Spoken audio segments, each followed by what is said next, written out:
வணக்கங்க. இந்தியர்களை போத்தல் கிச்சாப்னு சொல்லி மலையில் வீடியோ போடுவானே ஒரு டாய்லெட் பவுல் தலையன், அவனுக்கு தாங்க இந்த பதிவு. மண்டை ஓடி மன்னிச்சு விட்டுறலான்னு பார்த்தா காற்று சேட்டைங்களை விட இவன் சேட்டை இன்னும் பெருசாக இருக்குது. இந்தியர்களை போத்தல் கிச்சாப்னு சொல்லியிருக்க, பிராங்காய் போத்தல் கிச்சாப்னு ஒரு வார்த்தையை பாவச்சிருக்க, கடர் ஜனாயால் போத்தல் கிச்சாப்புங்க தான் அதிகம்னு சொல்லியிருக்க. என்னடா பேச்சு இதெல்லாம்? பல்லு மட்டும் தெரிகிற கருப்பு உருவமே, எங்கள் இனத்தை இவ்வளோ கேவலப்படுத்திருக்கே, அது ஏன்?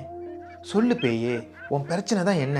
கிளாப்பா சாவி காட்டுக்குவா, உனக்கு சிக்கடி வாங்கி தரேன்னு சொல்லி நம்ம பையனுங்க யாரும் உன்னை கூட்டிகிட்டு போய் பலாத்காரம் பண்ணிட்டாங்களா? உன் வாயை பார்த்தா அப்படி தான் தெரியுது, உன் பேச்சை பார்த்தா அப்படி தான் தெரியுதுன்னு சொன்னேன். எரும மாடு ஓடிக்கிட்டே சாணி போட்ட மாதிரி ஒரு மூஞ்சை வச்சுக்கிட்டு உனக்கு இவ்வளோ வெடப்பு பேச்சு? மானங்கிட்ட மாடு. இவ்வளோ நாளாக நம்மளை பார்த்து ஹீத்தா மானிஸ்ன்னு சொன்ன மலாய்க்கார நண்பர்களுக்கு போத்தோல் கீச்சாப்புன்னு வெடைக்க சொல்லி கொடுத்தது உனக்கு ஒரு பெருமையா? கக்கூஸ் மண்டையா, அழுக்கு அண்டவேர் மாதிரி மூஞ்சை வச்சுக்கிட்டு மற்றவங்கள பார்த்து போத்தோல் கிச்சாப்னு சொல்கிற. முதல்ல குளிச்சுட்டு வீடியோ செய்ய கற்றுக்கடா. ஜம்பானுக்கு சட்ட சுலுவார் போட்ட மாதிரி எப்போ பார்த்தாலும் அழுக்காவே இருக்க. தரித்திரம் பிடிச்சவன. டே ஒழுக்கம் கெட்ட ஓராங்மிஞ்சா, பிஎம் ஹாஸ்பிட்டல் முன்னாடி உள்ள ஐயா கோயில் பற்றி ஒரு வீடியோ போட்டிய, அதில் அவ்வளோ வெடப்பு பேச்சு உனக்கு. ஐயா கோயில் கண்ணுக்கு தெரிஞ்ச உனக்கு அதே பிஎம்மில் நம்ம சீன சகோதரர்கள் கும்பிட்ற டத்தோ கோயிலுங்க ஏன் கண்ணுக்கு தெரியல? அதை பற்றி பேசுனா நாசி ஐயாம் கடமுன்னுக்கு நாய் சங்கிலி போட்டு கட்டி வச்சிருவாங்கன்னு பேபிக்கு பயமா? வெக்கம் கட்டவன, பைத்தியம் பிடிச்ச சைத்தான். இந்தியர்களை போத்தோல் கிச்சாப்னு வெடைக்கிறியே, நாங்கள் கருப்பாக இருந்தாலும் கலையாக இருக்கோண்டா. ஃபோட்டோலாம் பிடிச்சா தெளிவாக தெரியிறோம். நீ ஏன் அடுப்பு கறி மாதிரி கண்ணங்கறின்னு இருக்க? லூப்ஞா ஹித்தாமா லைன் மச்சாமோ. மேபி மனசில் உள்ள கருப்பு மூஞ்சில் தெரியுதோ? ஒழுங்காக சாமி கும்பிட்றா பேய் பொம்மை. இந்த கோயிலெல்லாம் உடைக்க போகும்போது ஃபோட்டோ பிடிக்கிறீங்கல்ல, அந்த படத்தில் நீயே நல்லா உத்து பாரேன். மற்ற இனத்துக்காரவங்களாம் நல்லா தெளிவாக தெரியுறாங்க. நீ நிற்கிற இடத்துல மட்டும் கருப்பு A4 பேப்பரில் பல்லு மட்டும் வரைஞ்ச மாதிரி ஒரு உருவம் தெரியுது. அடுத்த தடவை போகும்போது மூஞ்சில் பவுடர்லாம் அப்பிட்டு போவோம்.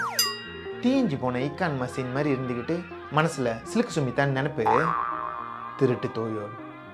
மலேசிய இந்தியர்களே, நல்லா யோசிச்சு பாருங்கள், நம்ம நாட்டில் எத்தனை மில்லியன் மலாய்க்கார சகோதர சகோதரிகளும் இந்திய முஸ்லீம் உறவுகளும் இருக்காங்கன்னு. இந்த போத்தோல் கிச்சாப்னு வெடைக்கிறானே, அதான் 2B பென்சிலில் வரைஞ்ச சனப் பண்டி மாதிரி இருப்பானே, அவன் போடுற வீடியோவுக்கு பாருங்கள் 10,000 லைக்ஸ் கூட வராதுங்க. இதுலேருந்து தெரியலையா, பெரும்பாலான இஸ்லாமிய உறவுகளுக்கு இவன் பேசுகிறத அறவே பிடிக்கலைங்க. ஒரு சில பொறுப்பற்ற பொந்தியா நாங்கள் பண்ணுற வேலைக்கு ஒரு இனத்து மேலேயோ அல்லது ஒரு சமயத்து மேலேயோ நம்ம கோவப்படுறது ரொம்ப தப்புங்க. சாலா ஓ, நம்ம கோவத்தை தூண்டுற எந்த வீடியோக்கும் காமெண்ட் போடாதீங்க, ஜஸ்ட் இக்னோர் பண்ணிடுங்க. அப்போ தான் இந்த பேய்ங்க பூத்தா.com ஆயிரும். நம்ம கைங்களும் சேட்டலாம். ரேப் கேஸில் மாட்டணும் செய்கிற லைஃப்க்கெலாம் போய் நியாயம் தர்மம்லாம் பேசிக்கிட்டு இருக்கிறது. யாருக்கிட்ட பேசுகிறோன்னு ஒரு தராதரம் வேணாமாங்க. டே ஸ்லிப்பரில் ஓட்டின சுவிங்காம், இன்னும் ஒரு 2-3 மாதத்தில் இந்த கோயில் பிரச்சனைலாம் அப்படியே அடங்கிட்டோண்டா.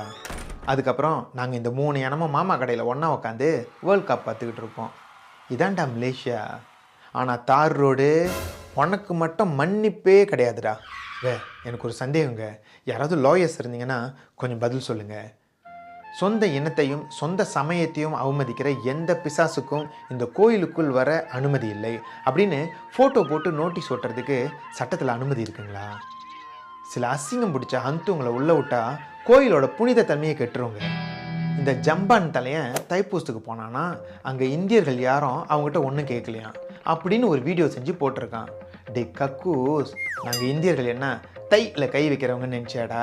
எங்கள் எதிரியாக இருக்கணும்னாலும் உனக்கு ஒரு தகுதி வேணும்டா. டிபிக்காரன் துப்பின எச்சி மாதிரி மூஞ்சை வச்சுக்கிட்டு உனக்கு பெரும் பேச்சு.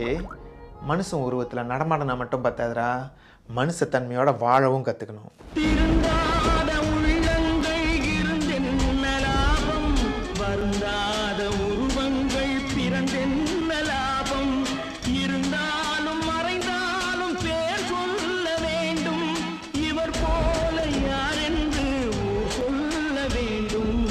இவர்